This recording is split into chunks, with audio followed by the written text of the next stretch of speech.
In my previous video titled Exodus Route 1, Locating the Red Sea Crossing, Pi Hakerot, Migdol, Baal Zephon, Shur, Marah, and Elim, I identified Pi Hakerot, which is translated by the Strong's Concordance as both mouth of the gorges or place where sedge grows, as the Rewaya Lagoon in the middle of Dumunab Bay. I identified Migdol, which the Strong's Concordance translates as tower or a fortified city on the Egyptian border, as Semna, a fortified city founded during the 12th Dynasty of Egypt in the area of Lower Nubia. I identified Baal Zephon, translated by Strong's Concordance as Lord of the North, as the idol of the storm and rain god Hubal inside the Kaaba in Mecca. I identified the desert of Shur as the southeast desert road from Jeddah towards Marwa in Mecca. I identified the Biblical Marah as Marwah, near where the well named Zamzam in Mecca is located. Finally, I identified Elim, where there were 12 springs and 70 palm trees, as a place in Saudi Arabia called Yanbu Al-Nakhal, which literally means the spring of the palms. Exodus chapter 16, verse 1. The whole Israelite community set out from Elim and came to the desert of Sin, which is between Elim and Sinai. To identify the desert of Sin properly, one needs to know about rain shadows. A rain shadow is a patch of land that has been forced to become a desert because mountain ranges blocked rainy weather. On one side of the mountain, wet weather systems drop rain and snow. On the other side of the mountain, the rain shadow side, all that precipitation is blocked.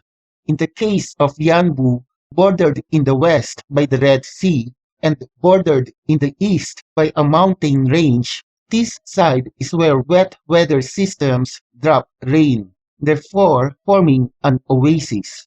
On the east side of the mountain range is the rain shadow where all precipitation is blocked.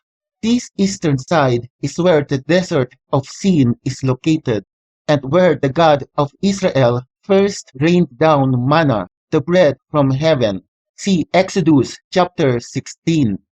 Exodus chapter 17, verse 1. The whole Israelite community set out from the desert of Sin, traveling from place to place as the Lord commanded. They camped at Rephidim. Rephidim was where Moses struck a rock and caused water to come out that was enough to quench the thirst of perhaps more than 1 million Israelites. He called the source of this spring Massa and Meribah. See Exodus chapter 17, verses 1 to 7. Located 151 kilometers northeast of Yanbu Al-Nakhal, or the biblical Elim, and at the east side of the mountain range or the desert of Sin, is found an ancient dam named Zad al-hanak. It stretches across a tight corridor between two mountains. Its height of 17 meters coincides with the height of the two mountains that encase the dam, while its length is limited to 43 meters thanks to two protruding cliffs on both sides of the valley that form two natural shoulders, providing a solid foundation for the wall structure at both ends. Its width reached 17 meters at the base and only 12.7 meters at the top. A Kufic inscription dating from the time of its construction designates the Umayyad Caliph Muawiyah bin Abi Sufyan, who reigned between 661 and 679 AD, as the sponsor of this dam. Obviously, this dam was built long after the time of Moses. A spring of water flowed freely and profusely when Moses struck a rock on top of its source with his rod. This implies that the rock was blocking the flow of water. If the source of this ancient spring was the same as the source of the water in the al-hanak dam, then a boulder no wider than 12.7 meters was enough to block the flow of its water. Furthermore, the two mountains encasing this spring tightly may have been what Moses was referring to when he named the place Massa and Meribah. The al-hanak dam is located just 15 kilometers east of Medina. Now let me tell you why this is important. The Hebrew text for Midian is Mem Dalet Yod Nun and is currently pronounced as Midian with the Yod used as consonant. However, if Hirik is written in the consonant preceding Yod, which in this case is the Dalet, the Yod is used as the vowel I with a long E sound like the I in Medina. And since vowels and niqud marks were not written in the original Bible transcript, Mem, Dalet, Yod, Nun could have been pronounced as Medina during Moses' time instead. And this explains why, while the Israelites were in Rephidim, Jethro, priest of Midian, or should I say Medina, visited Moses. See Exodus chapter 18. Exodus chapter 19, verses 1 to 18. On the first day of the third month after the Israelites left Egypt, on that very day, they came to the desert of Sinai. After they set out from Rephidim, they entered the desert of Sinai, and Israel camped there in the desert in front of the mountain. Mount Sinai was covered with smoke because the Lord descended on it in fire. The smoke billowed up from it like smoke from a furnace, and the whole mountain trembled violently. Setting out from Rephidim and coming to the desert of Sinai implies Rephidim was yet a distance away from Sinai, which was also called Horeb in parallel biblical accounts. But why did Exodus chapter 17 verse 6 say that Moses struck the rock in Horeb while they were still in Rephidim? The literal meaning of Horeb is desert, and it is related to the Hebrew word kaurab, which means destroyed.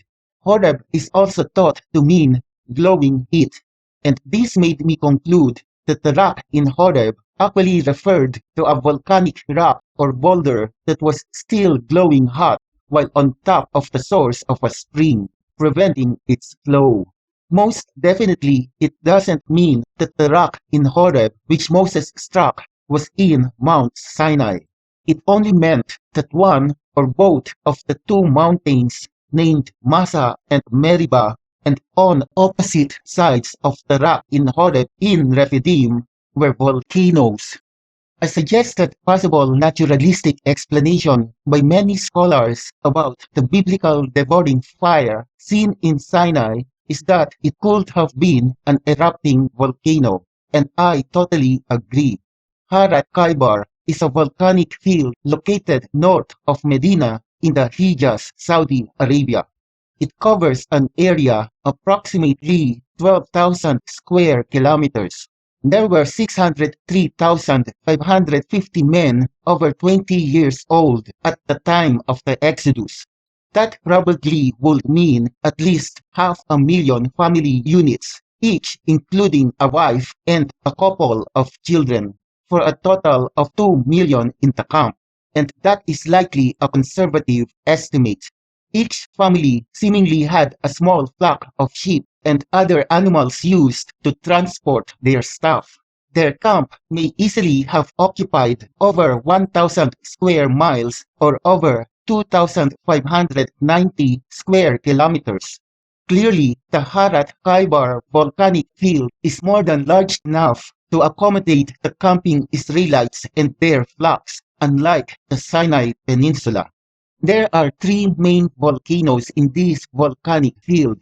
The two white mountains of Khyber, named Jabal Abyad and Jabal Baida, which derive their light appearance from common dike. Jabal Abyad, at an elevation of 2,093 meters, is the tallest volcano in Saudi Arabia. These mountains contrast with the darker appearance of the Hawaiite lava flows and domes which dominate the lava fields of the third volcano, Jabal Qidr. Any one of these three volcanoes could have been the Mount Sinai, but I am biased towards Jabal Qidr, which has a darker appearance and whose name in Arabic translates to mountain pot, emphasizing its active volcano status. It is estimated that the Israelites camped near Mount Sinai for almost a year. More than 1 million people camping near Mount Sinai for almost a year surely means there must be evidence of their sojourn there, and indeed there are, and quite plenty of them.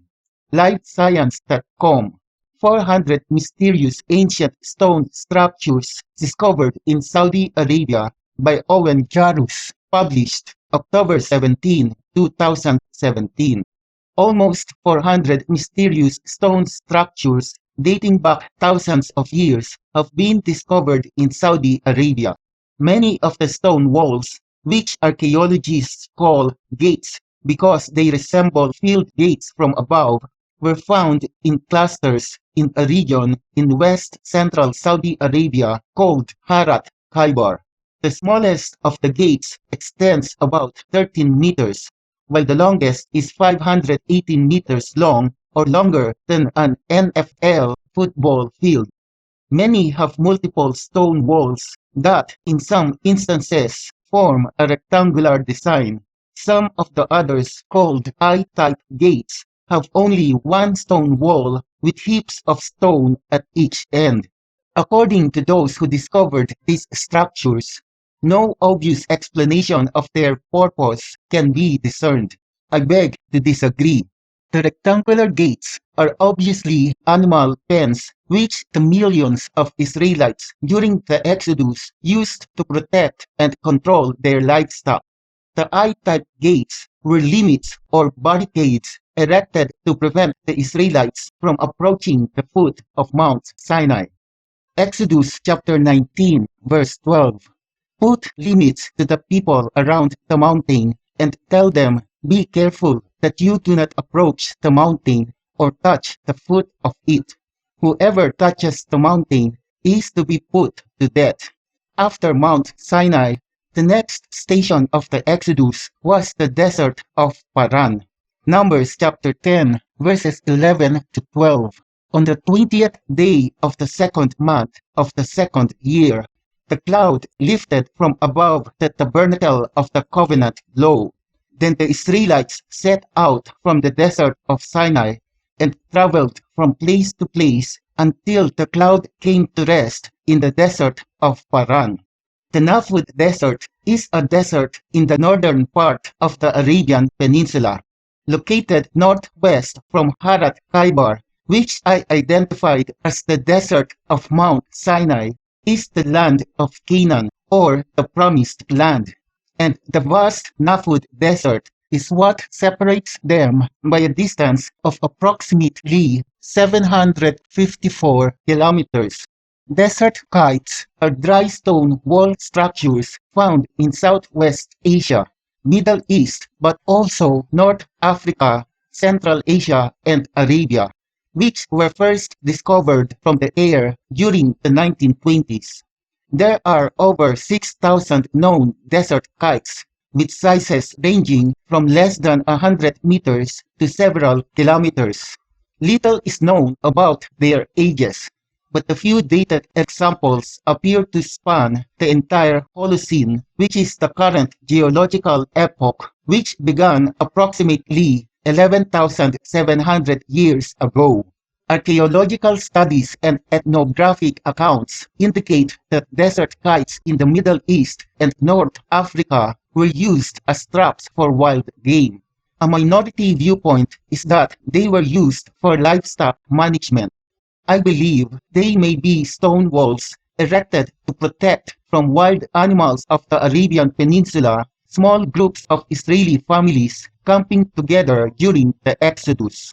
If one looks at the distribution of different kite types across the Arabian Peninsula, one can see that it follows the exact Exodus route which I discussed. Note also that the largest number of kites were built in the Al-Laba Plateau in the Nafud Desert, which I believe to be the desert of Paran. This is where the Israelis of the Exodus spent 40 years wandering in the wilderness. The distribution of kites, human camp stone walls, and gates, livestock stone pens in Khyber or the Sinai Desert shows that kites outnumber the gates, confirming my conclusion that the gates were for livestock while the kites were for humans. Furthermore, these gates surround only Jabal Khidr, one of 3 volcanoes in Khyber volcanic field, implying that Jabal Khidr was indeed Mount Sinai, the mountain of God.